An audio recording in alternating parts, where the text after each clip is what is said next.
जब ने कहा कि कौन योजना लागू करेंगे मेरी सरकार, बिहार ने अपहरण का उद्योग चलाया और अपहरण के उद्योग का फिरौती मुख्यमंत्री आवास में तय होता था।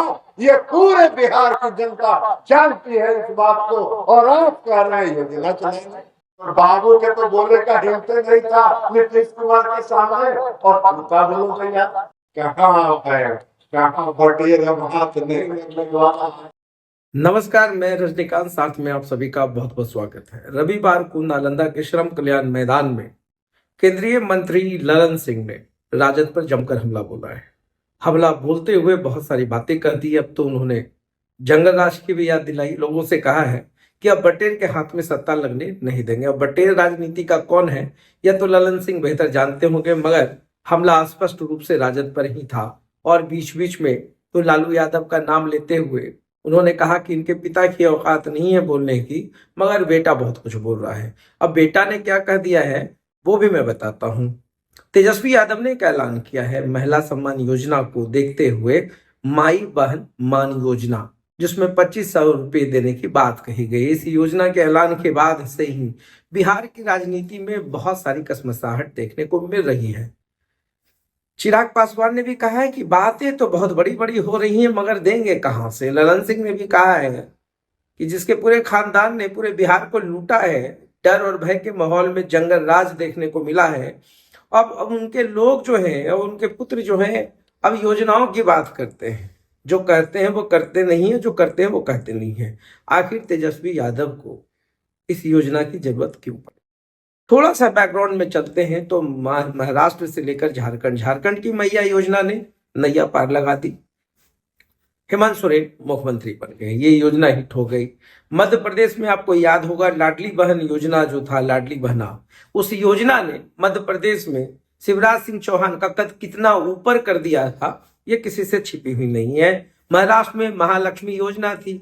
बिहार में महिला उद्यमी योजना पहले से लागू है, मगर जिस तरीके की योजना की बात, पब्लिक सेंट्रिक योजना की बात हो रही है, उसका विरोध हो रहा है, वह पूरे राजनीतिक गलियारों में चर्चा का विषय है। पब्लिक इस चीज को समझती है, वो जानती है, पब्लिक को सब कुछ पता है कि इस योजनाओं का लाभ क्या होने वाला है। ऐसे में महिला जो वोटर्स हैं जदयू के, उनको खींचने की तैयारी है।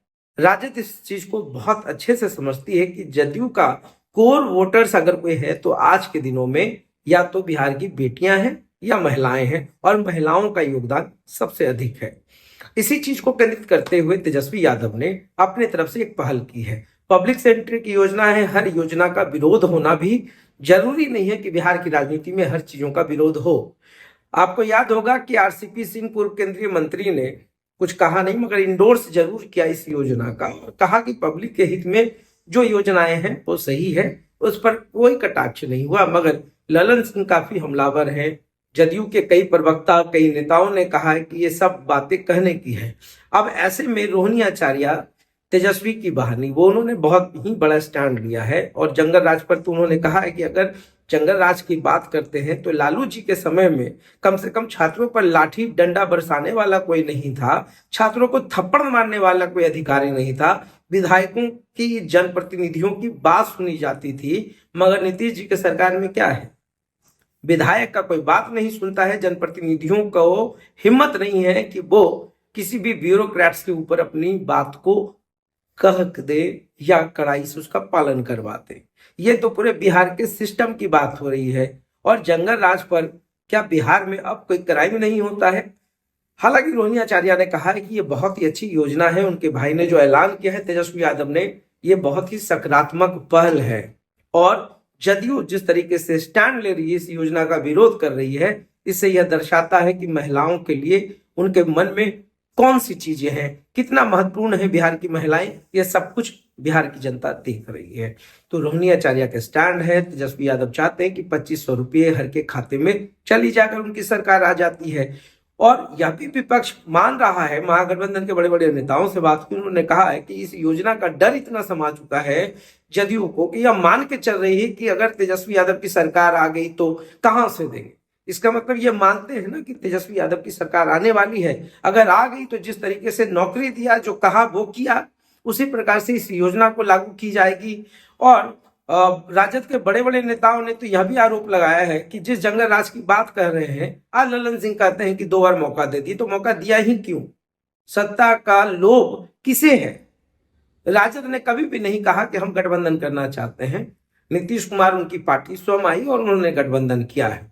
तो राजद का स्टैंड बहुत क्लियर है, राजद अपने हिसाब से सब कुछ देख रही है। तो खैर, पक्ष और विपक्ष अपने अपने हिसाब से आरोप प्रत्यारोप का जो दौर है वो चलता रहता है। बिहार की राजनीति है और तिरहुत का जो परिणाम है वो सबको डराने वाला है।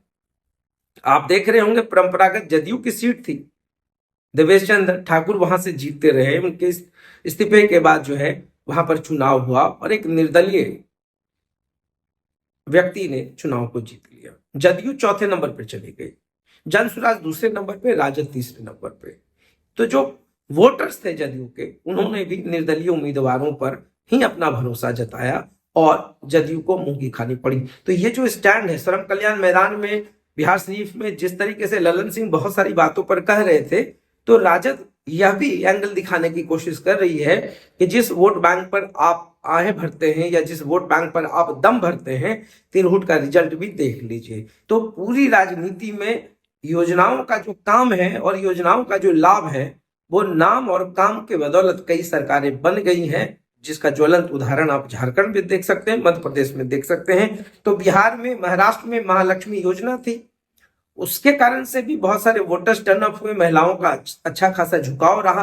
तो बिहार की राजनीति में ये तमाम आरोप प्रत्यारोप तो चलते रहते हैं, मगर तेजस्वी के स्टैंड के बाद इतना तो पक्का है कि बिहार की राजनीति में उठापटक तो शुरू हो चुकी है। लोगों में बेचैनी है, चाहे वो पक्ष हो चाहे सत्ता में बैठे अधिकारी हो, हर कोई को समझ में नहीं आ रहा है कि अब इसका काट क्या होगा, अगला कदम नीतीश कुमार का क्या होगा। खैर, 2025 की चुनाव है, 2025 की तैयारी है। तेजस्वी यादव भी मानकर चल रहे हैं कि कुछ योजनाओं के बूते अपनी नैया पार करा सकते हैं और बड़े बड़े पॉलिटिकल एनालिस्ट जो हैं उन्होंने कहा है कि अगर अच्छी योजनाओं को, अच्छे स्कीम्स को कैरी फॉरवर्ड करने की कोशिश कर रहे हैं तेजस्वी यादव, तो इसमें बुरा भी नहीं है। और तेजस्वी यादव एक क्वाइनिंग करने की कोशिश कर रहे हैं, जो कलंक है उससे ऊपर उठने की कोशिश कर रहे हैं। युवा हैं और युवाओं के बीच में उनकी अच्छी खासी पैठ बनती जा रही है, युवा सोच के लिए जाने जा रहे हैं। बिहार के लिए जो नीतियां बन रही है उसमें वो आगे बढ़ रहे हैं। अगर पॉजिटिव सेगमेंट्स का कोई भी योजना है, अगर उसको लागू करना चाहते हैं या उस बूते वो अपना राजनीतिक सफर और मजबूत करना चाहते हैं, तो इसमें कुछ भी बुरा नहीं है। फिलहाल बहुत सारी चीजों पर बात हो चुकी है, बातें होती रहेंगी और जो पूरे बिहार का राजनीतिक समीकरण है वो देखना दिलचस्प होने वाला है। मगर प्रशांत किशोर ने सबसे ज्यादा, अगर किसी को, मैं फिर इस बात को रिपीट करता हूं कि प्रशांत किशोर की जो पार्टी है जनसुराज, वो कहीं ना कहीं डैमेज जरूर कर रही है।